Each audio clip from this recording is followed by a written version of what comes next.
आज के इस भगवत गीता महोत्सव में, अंतर्राष्ट्रीय भगवत गीता महोत्सव में यहाँ उपस्थित स्वामी ज्ञानानंद जी महाराज, परम पूज्य स्वामी ज्ञानानंद जी महाराज, हमारे श्रीलंका के मंत्री, कल्चरल मिनिस्टर श्री नायक जी, और हमारे सभी पूज्य हमारे स्वामी जी, और यहाँ ब्रह्म सरोवर के किनारे बैठे हमारे सभी आध्यात्मिक भावनाओं के साथ ओतप्रोत सभी सज्जन वृंद,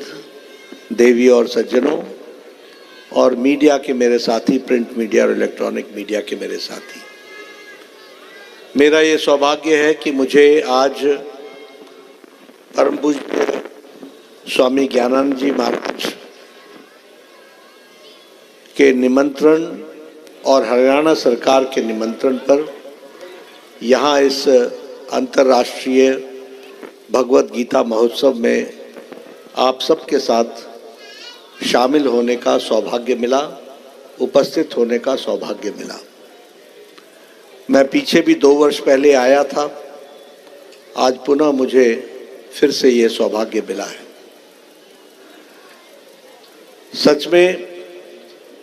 कुरुक्षेत्र की पवित्र भूमि, इस स्थान पर आने का मौका मिले तो यह भाग्यवश ही होता है।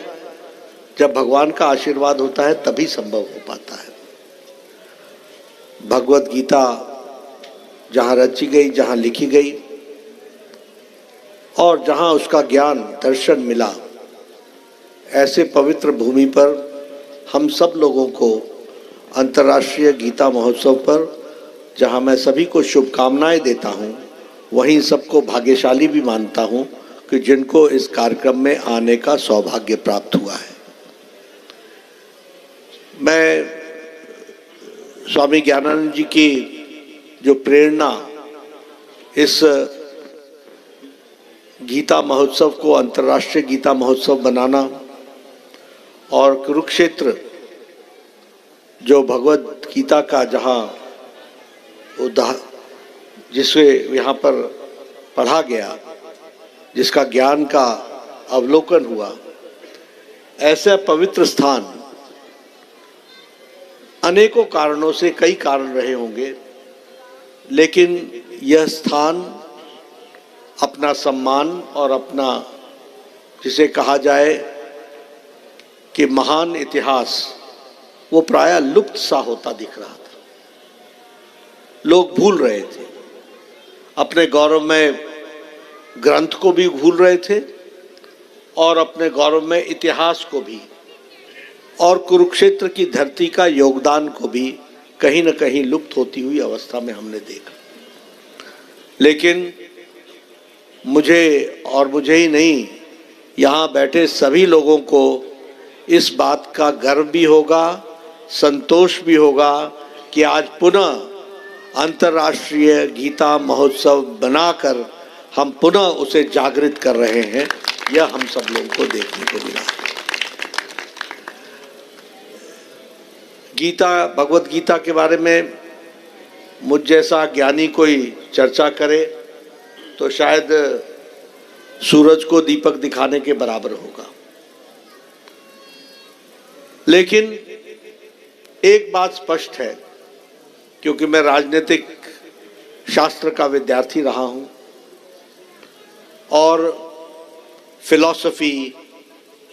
अध्यात्मवाद, तर्क शक्ति, शास्त्रार्थ, इन सब का हमारी संस्कृति में खुला निमंत्रण रहा है और सभी को, हर विचारधारा को प्रतिपादित करना, अपनी बात को रखने का, यह हमारे सनातन धर्म में सदा समाहित रहा है, हमारे जीवन शैली में। लेकिन मुझे खुशी के साथ और गर्व के साथ ये कहने का सौभाग्य भी मिलता है कि मैंने आज दिन तक कोई भी आध्यात्मिक, राजनीतिक सामाजिक किसी विश्लेषक को नहीं देखा जो गीता के किसी भी बिंदु पर कोई तर्क कर सके।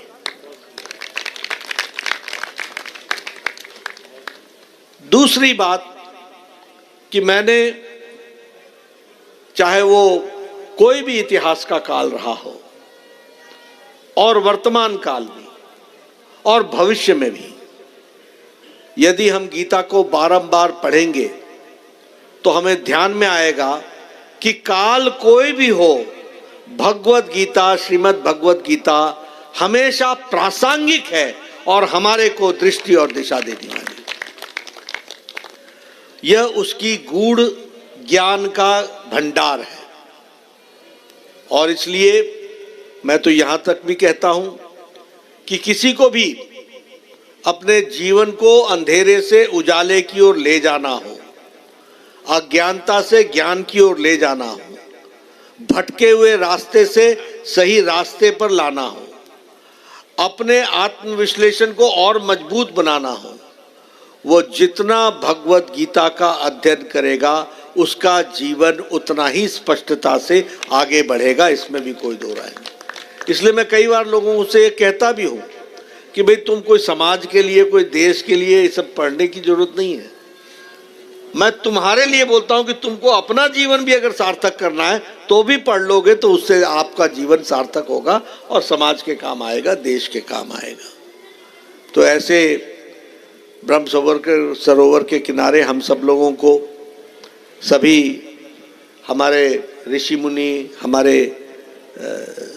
जिन्होंने अध्यात्म में अपने आप को पारंगत किया है, ऐसे ऋषि मुनियों के साथ बैठ करके इस कार्यक्रम में शामिल होने का सौभाग्य मिला है। भगवत गीता आध्यात्मिक जीवन के बारे में भी बताती है, सामाजिक जीवन के बारे में भी बताती है, राजनीतिक दृष्टि से भी हमको सबल बनाती है, देश के प्रति हमारी क्या जिम्मेवारियां हैं इसके प्रति भी हमको दृष्टि देती है।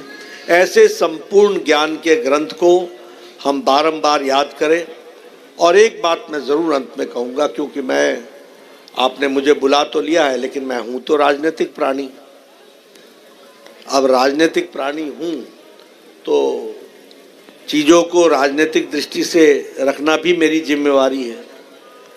मैं यह जरूर कहना चाहता हूं कि 21वीं शती सात्विक शक्तियों की सती है, सात्विक शक्तियों की। और सात्विक शक्ति का मतलब है जो सच्चाई के साथ खड़ा रहे,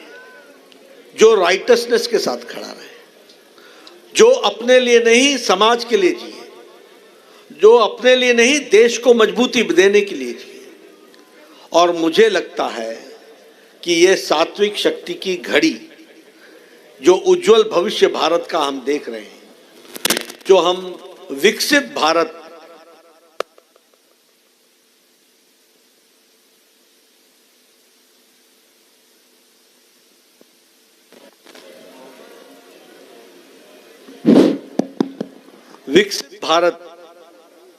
लेकर जो हम आदरणीय प्रधानमंत्री जी के नेतृत्व में चले हैं, वह किसी एक का लक्ष्य नहीं, वो किसी एक पार्टी का लक्ष्य नहीं, वो भारत का लक्ष्य है कि हम विकसित भारत के हम चश्मदीद गवाह बने। और इसलिए ये सात्विक शक्तियों को मजबूत बनाना, अब मैं जब सात्विक शक्ति बोलता हूं तो किसी ने आज से 7 साल पहले अंतर्राष्ट्रीय गीता महोत्सव को करने से किसी ने रोका तो नहीं था, किसी ने ये तो नहीं कहा था कि तुम इस तरीके के कार्यक्रम ना करो, लेकिन विचार नहीं आया होगा। और विचार इसलिए नहीं आया होगा क्योंकि सात्विक शक्तियों के नजदीक नहीं रहे होंगे। तो आज मैं कहूँगा कि आप भी सात्विक शक्तियों को पहचानें, उसको मजबूती प्रदान करें और विकसित भारत 2047 के आप भागीदार बने और उसमें अपने आप को जोड़ें। यही मुझे कहना है। आप सब ने मेरी बात सुनी और आप ज़रूर उसको आगे बढ़ाएंगे, क्योंकि जो हमारी विचार है उसको मजबूती देंगे तो मुझे भी अच्छा लगेगा, क्योंकि देश के लिए वो आवश्यक पहलू है। आप सब उसको करेंगे। इन्हीं शब्दों के साथ मैं आप सबको धन्यवाद देता हूँ। बहुत बहुत आभार माननीय